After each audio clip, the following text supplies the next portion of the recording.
अध्याय 36 वेदांत शर्मा का वृत्तांत। मातंगी की उपासना। श्रीपाद राजम शरणम प्रपद्ये। मैं और धर्मगुप्त ने श्रीपाद प्रभु से पारितोषिक के स्वरूप में प्राप्त पायल लेकर आगे की यात्रा प्रारंभ की। रात भर उस पायल का मधुर ध्वनि हृदय में प्रतिध्वनित हो रहा था। हृदय के अनाहत चक्र में ओंकार का ध्वनि अति प्रयत्नों से सुनाई देता है, ऐसा हमने सुना था। कल रात्रि मैंने उसका प्रत्यक्ष अनुभव हुआ। उस पायल की आवाज अत्यंत मधुर तथा राग तालबद्ध संगीत के समान थे। अनाहत चक्र से शक्ति दूसरे चक्र की ओर प्रवाहित होती है।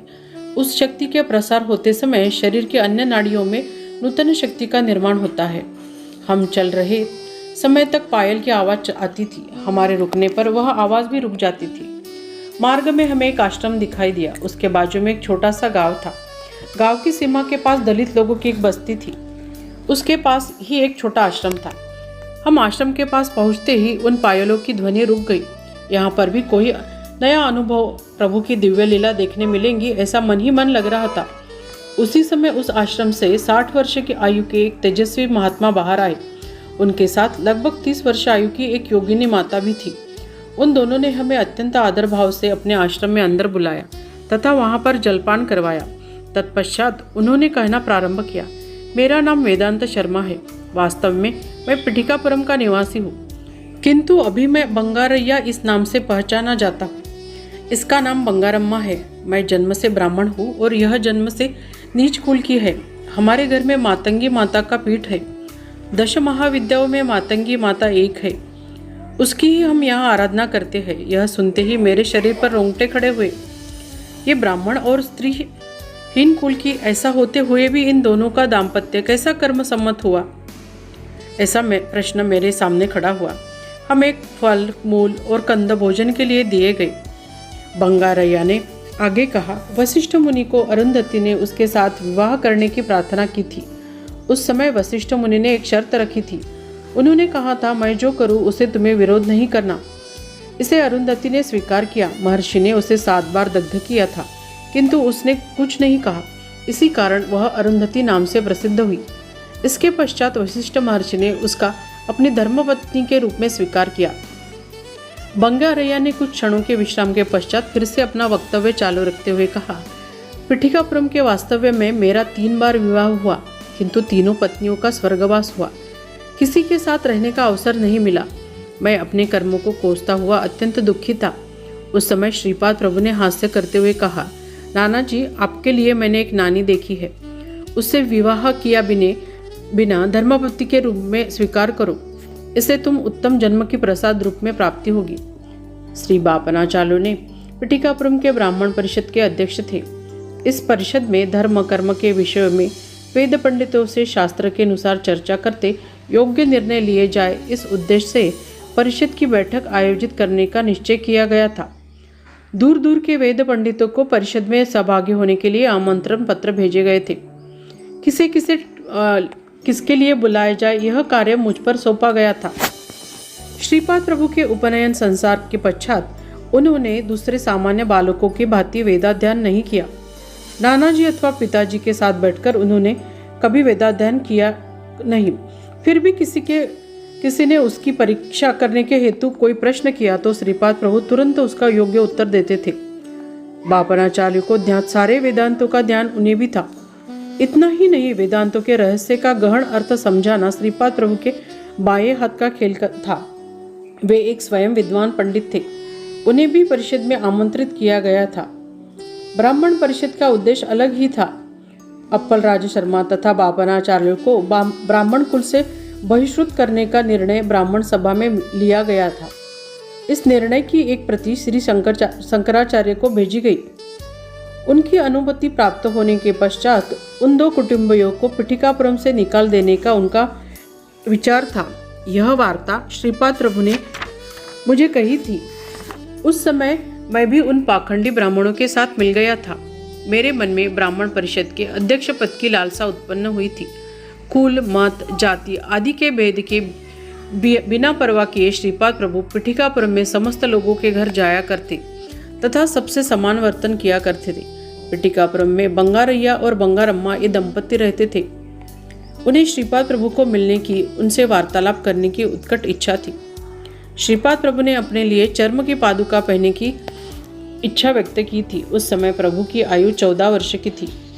ब्राह्मणों ने लकड़ी की पादुका का ही प्रयोग करना चाहिए, चर्म पादुका निषिद्ध मानी जाती है, ऐसा उनके घर के वयोवृद्ध व्यक्तियों ने श्रीपाद प्रभु को समझाया। इस विषय की चर्चा का विवरण कर्णोपकर्णी एक चमार दंपत्ति के घर पहुंचा।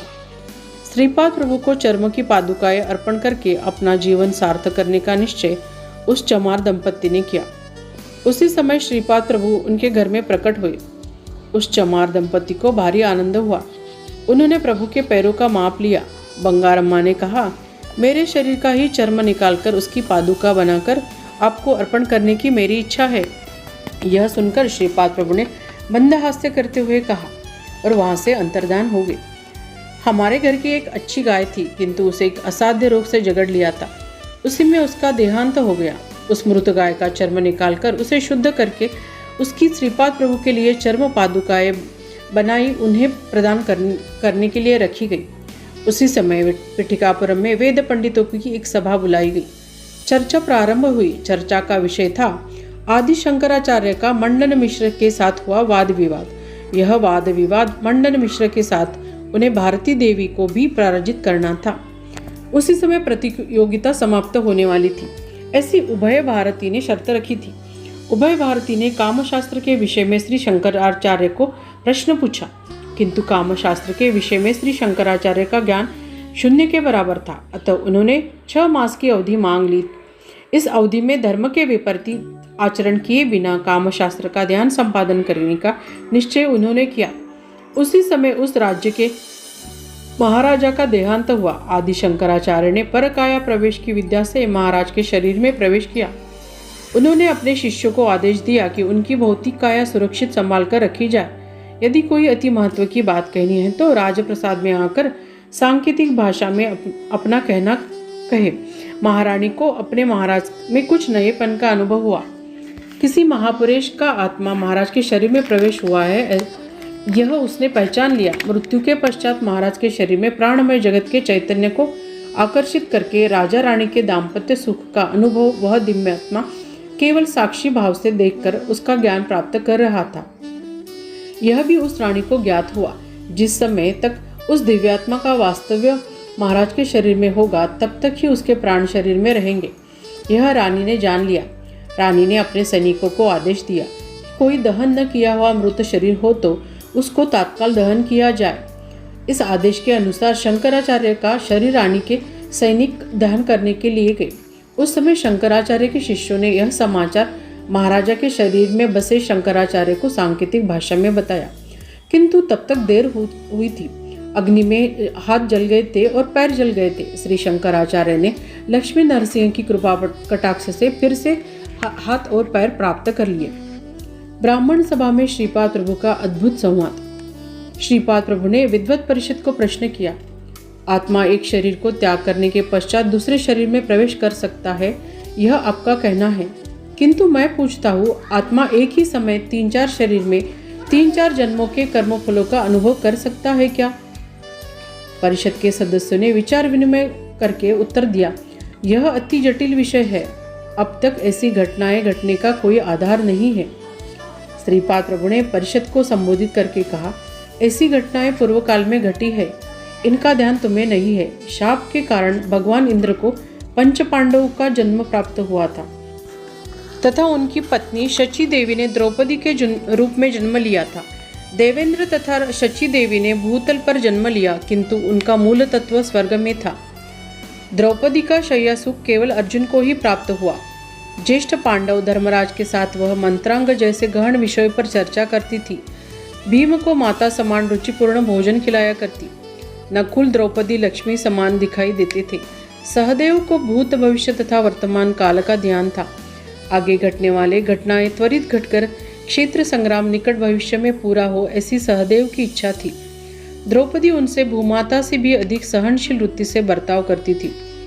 देवता धर्म, मनुष्य धर्म और जंतु धर्म भिन्न भिन्न होते हैं, इस सब को एक में न मिलने दे। श्रीपाद प्रभु का यह वक्तव्य सुनकर मैंने कहा, पुराण काल में ऐसी घटनाएं, आश्चर्यपूर्ण घटनाएं घटी होंगी, किंतु प्रस्तुत वर्तमान काल में ऐसी घटनाएं नहीं घटती। श्रीपाद प्रभु की तीक्ष्ण नज़र मुझ पर केंद्रित हुई। उन्होंने कहा, तुम्हारा 3 स्त्रियों के साथ विवाह हुआ, किंतु तीनों स्त्रियों का मृत्यु हुआ। तीनों का अलग अलग आत्मा था या तीनों का एक ही आत्मा था? पुरुष के 3 स्त्रियों के साथ विवाह करना धर्म सम्मत है, किंतु एक स्त्री का 3 पुरुषों के साथ विवाह करना धर्म सम्मत है क्या? आत्मा क्या होता है? दाम्पत्य धर्म क्या होता है? श्रीपाद प्रभु के प्रश्नों के उत्तर में मैंने कहा, पुरुष कितने भी स्त्रियों के साथ विवाह कर सकता है, किंतु स्त्री को यह अधिकार नहीं है। श्रीपाद प्रभु ने कहा, ओहो, तुम तो जगत नियंता से भी बड़े हो गए हो। मंदोदरी पतिव्रता के लिए प्रसिद्ध थी। जिस समय वह वाली की पत्नी थी उस समय उसके शरीराणु अलग थे। रावण की पत्नी थी उस समय उसके शरीराणु भिन्न थे। विभीषण की पत्नी थी उसके समय उसके शरीराणु भिन्न थे। आत्मा निर्विकार होने के कारण कोई गुणों से उसका नहीं होता, अतः आत्मा नित्य, सत्ययुक्त, शुद्ध तथा अत्यंत पवित्र होता है। तमोगुणी रावण के साथ मंदोदरी ने उसके स्वभाव के अनुसार ही बर्ताव किया। विभीषण के साथ होते हुए समय सत्व गुण का प्राधान्य मानकर उसे योग्य ऐसा व्यवहार किया। श्रीपाद प्रभु के वक्तव्य में मैं निरुत्तर हुआ, किंतु थोड़े समय सोचकर मैंने कहा, आपकी बातों को स्वीकार करने से बहुपतित्व को स्वीकार न होगा। यह सुनकर श्रीपाद प्रभु ने कहा, यह कलियुग है, यहाँ पर कई जातियों का आविर्भाव होता है। पशु, पक्षी, कृमि, कीटक, वृक्ष, मानव जन्म पा सकते हैं। उनके स्वभाव के अनुसार अलग अलग रिश्ते जुड़ते हैं। धर्म के विरुद्ध हुए रिश्ते जुड़ने से अलग जातियों का आविर्भाव होता है। कलयुग में ऐसे कुलों का नाश होना अनिवार्य होता है। ये अवान्तर कुल असुरी शक्ति से निर्माण होते हैं। इसी कारण असुरों का ध्वंस करने उनके अवतार का प्राकट्य हुआ है। एक बार असुरों का वध होने पर उनसे फिर से असुर का जन्म नहीं प्राप्त होता, किंतु एक असुर के स्थान पर 10 असुरों का जन्म हो रहा है। धर्मबद्ध संबंध ही कायम रहते हैं। इसी कारण प्रत्येक व्यक्ति को विधिनुसार कुल, गोत्र, वर्णाश्रम धर्म का पालन करना चाहिए। दिव्यात्मा का आविष्कार कभी कभी होता है। उनका आत्मा एक ही होता है। उस आत्मा का पुरुष रूप में आविर्भाव होने पर स्त्री रूप में भी उस आत्मा की शक्ति का आविर्भाव होता है। उन्हें दिव्य दंपति कहते हैं। दिव्यात्मा पृथ्वी पर सृष्टि के आदि से अंत तक होते हैं। पराशक्ति और परब्रह्म यही अद्वितीय स्वरूप में सायुज्य स्थिति में मिलते हैं। श्रीपाद प्रभु ने कुछ क्षण रुकर आगे कहना प्रारंभ किया। वेदांत शर्मा नाम का तुम ही ब्राह्मण था, किंतु प्रस्तुत बंगारैया इस नाम के चर्मकाल कुल में जन्म लिया है। यह सारी घटनाएं एक ही काल में घटी है। तुम्हारी स्त्री शक्ति तुम्हारे 3 पत्नियों के रूप में चमार कुल में के घर में बंगारम्मा नाम से जन्मी है। तुम्हारे घर में थोड़े समय पूर्व मृत्यु पाई हुई गाय एक समय में तुम्हारी पत्नी थी। तुम्हारे स्वर्गवासी पत्नी का चैतन्य और गोमाता का चैतन्य प्रस्तुत बंगारम्मा नाम के महान वनिता के चैतन्य में मिल गया है। चैतन्य जहाँ से आता है उसी स्थान पर वह मूल चैतन्य में जाकर मिल जाता है। यह सृष्टि का रहस्य अति गहन है। यह समझने के लिए सप्त ऋषियों की शक्ति भी कम होती है। बंगारम्मा का शरीर बंगारैया के लिए निश्चित किया है, इसी कारण यह धर्म विरुद्ध नहीं है। तुम उनके साथ गृहस्थ जीवन बिताओ, किंतु उससे तुम्हें शरीर सौख्य नहीं मिलेगा। मैंने यह निर्णय धर्मस्थान में बैठकर किया है। प्रकृति में जन्म पाने के पश्चात प्रकृति की धर्म मर्यादा इनका विधिवत पालन करना अनिवार्य होता है। अपने शरीर का चर्म निकालकर चप्पलें सीकर देने की बंगारम्मा की इच्छा थी। मैंने उसे हाँ कही थी। वह बंगारम्मा जीवित रहते समय उसे बिना ज्ञात हुए उसने गाय का जन्म लिया था। उसे बिना ज्ञात हुए तुम्हारी 3 पत्नियों के रूप में जन्म लिया था। जिस समय चैतन्य 3-4 शरीर में विभाजित होता है उस समय प्रत्येक शरीर के चैतन्य में मैं ही स्वयं सिद्ध हूँ ऐसा भाव होता है। उसमें एकत्व का भाव ज्ञात नहीं होता। कलौ पंचसहस्त्राणि जायते वर्ण संकर, ऐसा शास्त्र वचन है। इसका अर्थ ऐसा है कि कुल सांकर्य नहीं कहा गया, किंतु वर्ण सांकर्य कहा गया है। कुल सांकर्य होने से नीच जन्म प्राप्त होता है। वर्ण सांकर्य होने से नूतन शक्ति से परिपूर्ण जाति का निर्माण होता है। उसके परिणाम स्वरूप नई मानव जाति को दैवत्व प्राप्त होता है। इस धरती पर दैवत्व प्राप्त जाति का निर्माण करना यही उद्देश्य है। इस ब्राह्मण परिषद का सच्चा हेतु मुझे ज्ञात है। मेरे पिताजी तथा नाना जी को कुल से बहिष्कृत करने की लालसा ब्राह्मणों में ठूस ठूस कर भरी है। इसी कारण मैं वेदांत शर्मा को कुल बहिष्कृत कर रहा हूँ। आज से तुम बंगारैया नाम से व्यवहार में जाने जाओगे। परिषद के सारे सहस्य संभ्रमित हुए। एक ज्योति स्वरूप निकलकर समस्त वद्यों के सामने मुझ में विलीन हो गई। उसी समय श्रीपाद प्रभु ने कहा, तुम्हारे सामने ही बंगारैया की आत्मज्योति वेदांत शर्मा में विलीन हो गई। यह ब्राह्मण है या चांडाल, इसका निर्णय तुम ही कर लो। हमें कुल बहिष्कृत करके उसके लिए शंकराचार्य की अनुमति पाने का प्रयत्न तुमने किया। शंकराचार्य मुझे क्या कर सकेंगे? तुम्हारी आंखों के सामने ही मैं वेदोच्चारण कर सकता हूँ। मैंने मेरे नाना अथवा पिताश्री से वेदों की शिक्षा प्राप्त नहीं की है। मैं एक ही समय अनेक स्थानों पर दर्शन दे सकता हूँ। श्री शंकराचार्य मेरे सम्मुख आए तो उनका मुझे भय नहीं। उन्हें उनके नित्य आराधित शारदा चंद्रमौलीश्वर के रूप में दर्शन देकर उन पर अनुग्रह करूँगा। उस समय उन्हें मेरा देवता का रूप स्वीकार करना ही होगा। उनका निर्णय तुम्हें उस समय दुखप्रद होगा। क्षत्रिय परिषद, वैश्य परिषद तुम्हारे निर्णय का अनुमोदन नहीं कर सकती। पौरोहित्य, कर्मकांड, दान, दीक्षा, दक्षिणा देना आदि उन्होंने रोक दिया तो तुम्हारी बाल बच्चों सहित दीन अवस्था होगी। मुझसे वैमनस्य करोगे तो अपना सर्वनाशी का मूल कारण होगे। मैं चतुर्थाश्रम का धर्म पालन के लिए कह रहा हूँ। अष्टादश वर्णों के लोग बिना किसी परस्पर द्वेष मत्सर से सुख संतोष से अपना जीवन बिताते हैं। तुम अपने धर्म के नियमों का पालन भली भांति करके धर्म के स्थापना तथा उसकी वृद्धि में योगदान करो। ऐसा न करने पर अनेक विपत्तियों का सामना करने होगा। मैं तो शांत ही रहूँगा, किंतु तुम्हारी परिस्थिति दो प्रकार की होगी। पहले प्रकार में एकदम सुधार करना होता है, दूसरे प्रकार में सुधार करने के लिए अवधि दी जाती है। इस अवधि में यदि आप में सुधार न हुआ तो विनाश को आमंत्रित किए जैसे होगा। मैं विनाश करके भी धर्म स्थापना करूँगा। इतना कहकर श्रीपाद प्रभु मौन हुए।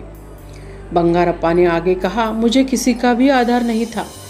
मैं बंगारप्पा को लेके गांव गांव भटकते इस गांव में आया।